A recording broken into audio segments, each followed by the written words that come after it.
Jonathan Anderson stepped down as a creative director at Loewe, and while we wait for him to be appointed at Dior, what better time than to explore the story of the designer and especially his eponymous brand, JW Anderson. Jonathan grew up in Northern Ireland but spent a lot of time in Ibiza because his parents owned a property there. This is something that will be very significant later in life. At 18, he moved to America chasing the dream of becoming an actor. But while he was there moving around in the theatre scene, he became obsessed with costume design, and this ignited his passion for fashion. Obviously, things didn't work out as an actor, so he returned back to Northern Ireland to work at the department store Brown Thomas. He worked his way up into a visual merchandising role, and a display he put together for Prada changed his life. He mixed pieces from Prada's main line and Prada's sport line, which is something that really wasn't done before in visual merchandising. And this caught the attention of one of the Prada execs. And thereafter, they offered him a job as a visual merchandiser for Prada. He took the job and used his earnings to fund his studies at London College of Fashion, where he studied menswear. Shortly after graduating, the JW Anderson brand was launched in 2008. He started off creating accessories and then went on to creating menswear. As a true creative and visionary, Jonathan Anderson was ahead of his time. His collections challenge traditional masculinity, presenting more androgynous, gender-fluid designs. Obviously today, that way of dressing and styling is very common, but back then, the collections were subject to mixed reviews because on the one hand, they could see his talent as a fashion designer. What they didn't see is the commercial viability of the pieces because gender fluid, non-binary ways of dressing were just not mainstream. Despite that, he received funding from the British Fashion Council to not only put on his first runway show, but to also invest in the brand and expand into women's wear. And from here, everything took off very quickly. His high street collaborations were a way to garner mass appeal for the brand. He collaborated with Topshop, selling out within hours. And obviously, we all know the multi-year collaboration JW Anderson has with Uniqlo. A collaboration we may have forgotten about is a collaboration between JW Anderson and Converse. Jonathan Anderson is responsible for creating the Runstar Hike platform, which initially featured as part of that collaboration. And obviously, Converse went on to continue to produce the trainer without his name, which is something he was not happy about, and he put them on blast on social media. So his talent, his vision, his ability to innovate is obviously undeniable. 2013 was a big year for Jonathan. Pierre-Yves Roussel, who is Tory Burch's husband, at the time was the head of the fashion group at LVMH. So him and Jonathan were having a conversation, and he let Jonathan know that they were looking for a new creative director at Loewe. According to sources, he wasn't necessarily saying this to suggest Jonathan should take the role. He was merely having a conversation. Jonathan put himself forward. He was like, I can do it. Pick me. Pierre said, okay, go away and present me a collection. And don't make it too obviously Spain. The juxtaposition between growing up in Northern Ireland and Ibiza obviously gave him a fresh, authentic perception of Spanish fashions. I don't know what he presented back to Pierre, but it was enough for him to get the job. And not only did he get the job, but LVMH also invested in his business, taking a 46% stake in JW Anderson. Jonathan took Loewe from this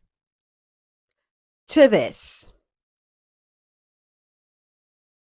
His time at Loewe has been career-defining. He reinvigorated so much life into Loewe, turning it into the vibrant luxury powerhouse it is today, steeped in contemporary culture and increasing its desirability. He took the brand from a heritage leather brand to one of the most talked about and coolest luxury brands, really showing how luxury fashion can be modern and contemporary without that obvious on-the-nose, we are trying to appeal to young people kind of vibe. So for months now, it had been rumored that Jonathan Anderson was leaving Loewe to go to Dior. He's been very quiet over the last few months and also didn't present a collection for JW Anderson in the Autumn-Winter 25 fashion shows. I don't know whether this just means he was laying low during the transitionary period from Loewe to Dior, still obviously rumored, or whether this means that the business may be taking a pause. I looked into the financials of JW Anderson, obviously performing well, all these collaborations, all this great stuff, but the business has been trading at a loss for years. With the investment from LVMH, that doesn't matter because insofar as he wants to continue the brand, they will obviously continue pumping money in it because he is their darling designer and I'm sure they will do anything to make him happy. The question is whether he wants to continue with the JW Anderson brand alongside his role as creative director, because we know the role of creative director is challenging. They present so